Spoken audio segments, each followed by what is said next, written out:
Hello, good listeners. You are tuned in to Tales from the Mennonite Heritage Archives, where we share stories about people, places, and events from Mennonite history. I'm your host, Sara Dyck. Thanks for tuning in.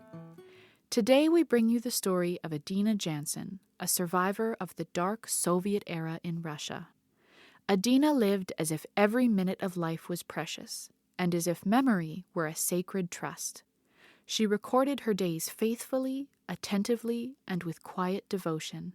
Her journals captured the rhythms of ordinary life, her studies and teachers, the meals she ate while training to become a teacher, the many films she watched, the parties she attended, the people she visited, the moods that passed through her, and the friendships that sustained her. Her records are never grand in tone, yet together they form a rich mosaic of a life shaped by upheaval, endurance, and faith. Adina's writing is not simply an act of remembering, it reflects a way of bearing witness to the world. Gifted with languages, Adina moved easily between Russian, Ukrainian, German, and Plattdeutsch, or Low German. She knew some Polish, and later in life she taught herself English, largely through watching films she loved. Language, for Adina, was a necessary and joyful bridge between cultures and communities she would encounter repeatedly as borders shifted and homes were lost and rebuilt. Adina was born on March 25, 1924, in Neuendorf, Khortytsa, in what was then South Russia and is now part of the Zaporizhia region of Ukraine. Before Adina turned 4, the family moved to the nearby village of Nikolaipol in the Yazykova district, where she would spend her formative years. It was there that she attended school for 10 years and learned that life could change without warning. Her father Johann was a teacher and preacher by vocation, but in Nikolaipol he served as a bookkeeper, a position that placed him within the Soviet system of local leadership. Under Stalin's regime, such positions carried grave risk. Intellectuals, professionals, and community leaders were systematically targeted. The Bolshevik regime was intent on eliminating potential dissenting voices and enforcing ideological conformity. Independent thinkers were viewed as threats to the Bolshevik regime. Imprisonment and disappearance coerced people to comply with the communist authorities. In Nikolaipol alone, 113 people were exiled between 1929 and 1941. Professionals were often associated with the pre-revolutionary bourgeois class, making them suspect and targets of class-based repression. The Bolsheviks feared such individuals could ignite opposition during times of instability. In 1934, Johann Epp was exiled to a forced labor camp in Siberia. Adina was only 10 years old when her father was taken from her family. In her 2003 autobiography, she wrote, "Father lost his freedom and we, the family, lost our breadwinner." Her mother, Anna, was left to care for 4 children and a sick sister. Food was scarce. It was on the heels of the 1930 to 1933 Holodomor, a man-made famine that literally means death by hunger. The Holodomor is estimated to have killed over 5 million people. Despite the hardships, Anna's faith became an anchor. She taught her children to pray, and Adina believed deeply that they were sustained by God's presence while Johann was in exile. Childhood hunger left emotional scars on Adina that she carried for the rest of her life. In years to come, she told her granddaughter about surviving on turnips and how, as a young schoolgirl, she volunteered to clean the school after the children were dismissed for the day. Privately, she ate bits of chalk she found as she cleaned. As food supplies were completely seized by Soviet authorities, people desperate for sustenance turned to eating unusual items, such as roots, clay, insects, wastes, and more. Chalk may have been Adina's go-to item in an attempt to fill her empty stomach. Long bread lines became a daily burden. If she saw people lining up, Adina queued up too, because surely that meant people were lining up for food, or something essential that her family had to have. In her journals, Adina rarely detailed suffering directly. She understood the risk of saying anything negative about the regime in her diaries and letters. Any discovered criticism of the government could lead to severe punishment. Instead, Adina wrote indirectly, mentioning ration cards or shortages such as petroleum. Father Johann was allowed to send one letter home per month from Siberia. Letters were limited to a single page written on one side. Determined to communicate as much as possible, he filled those pages horizontally, vertically, and diagonally, creating dense, quilt-like texts of longing and resilience. Whether he was ever able to receive letters in return remains unknown. Johann eventually returned home in 1939, 5 years after his arrest. His release itself bore the mark of intentional cruelty. Freed on a winter Wednesday, he and 2 other men were turned out at the camp gate. Johann pleaded to stay until Saturday so they could leave with a transport truck. Though warned they would receive no food, they stayed. One man left immediately, but he was later found frozen to death along the route. Johann would later say little about his time in Siberia. When his grandson Arthur asked what it had been like, Johann replied simply, "Read Solzhenitsyn's One Day in the Life of Ivan Denisovich." Of his release, he said only, "That was a good day." When the German army entered Ukraine in 1941, many Mennonites, including Adina and her family, initially felt liberated from Soviet rule. Churches reopened, religion returned to schools, and hope flickered anew.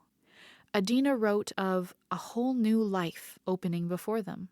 Her father found work teaching in nearby Blumengart, and while still in her teens, Adina taught the first 2 grades under her father's guidance. But their sense of freedom was fragile and fleeting. What had first appeared as liberation soon turned into brutal occupation. By 1942, Adina was accepted into the Teachers' College in Kiev, but her studies were repeatedly disrupted by the advancing war between the Soviet Union and Germany. She graduated, and after her exams, around Christmas in 1944, went to visit her parents, who had moved to Wartegau, Poland, a region about 1,000 miles distant, occupied by the German army. Mennonites were often forced to move during the 1940s because of shifting front lines and forced migrations in World War II. Germany's enemies, the Soviets, saw Mennonites as ethnic Germans and viewed them with extreme suspicion. On January 10, 1945, Adina was appointed as a teacher in Gallwiese in the Wartegau region. 8 days later, on her 3rd day in the classroom, a warning came. The village was restless, and by midnight the watchman's horn sounded through the winter darkness, alerting that they must flee immediately. Adina would later describe her terror at that sound, echoing through the still night. Thus began the Great Trek of 1943 to 1945, a mass migration of approximately 35,000 Mennonites from Ukraine, which was then under Soviet control, to the German-occupied Wartegau and to Germany, fleeing the advancing Red Army. Along with her mother and sister Johanna, Adina fled on foot, begging passing farmers to take them along. Only one woman, Mrs. Othert, offered space for their bags on her wagon. Their mother sat beside Mrs. Othert as Adina and Johanna trudged behind the wagon through cold, fog, hunger, and fear. They fled westward, kilometer by kilometer, as refugees from both war and persecution. The journey was marked by tragic deaths, loss, and extraordinary acts of quiet kindness.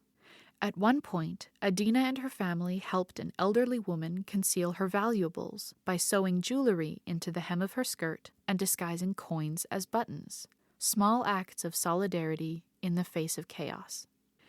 At this point, Adina's writing jumps from 1945 to 1947. What we know from this time period is that, after months of travel, Adina reached Sudetengau, an administrative division of Nazi Germany formed from territories of Czechoslovakia, inhabited primarily by ethnic Germans. Now Adina's story advances quickly. She writes, "Through the help of God, we reached the refugee shelter of MCC in Berlin. Here we found many acquaintances. Of the tens of thousands who fled, only about 12,000 Mennonites managed to remain in the safer western zones. The rest were captured and returned to the Soviet Union, often to Siberia. Adina waited in the western zone until at last, on February 1st, 1947, she and her family boarded the SS Volendam bound for Paraguay. Adina remembered the voyage fondly, almost incredulously, as a kind of cruise, traveling first class, dining with the captain, suspended briefly between past suffering and future hope. In Paraguay, the Mennonite colony of Volendam became home. From nothing, the community of refugees built houses, churches, schools, and community. Adina returned to teaching, and decades later, former students would still call her their favorite teacher. On Pentecost in 1947, she was baptized along with 35 other young people, many of them refugees, like herself. In Paraguay, Adina met Johann Janzen, the love of her life. Though she was older and Johann was admired by many ladies, he pursued Adina. Their paths would eventually lead them to Steinbach, Manitoba, where they married in January 1954.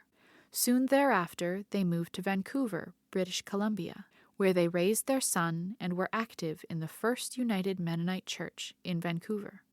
Adina was a loyal, long-serving director of the women's choir and the children's choir. Church life remained central to Adina's identity throughout her life. Adina's faith, her love of community, her devotion to teaching, and her delight in simple pleasures, especially movies, defined her later years.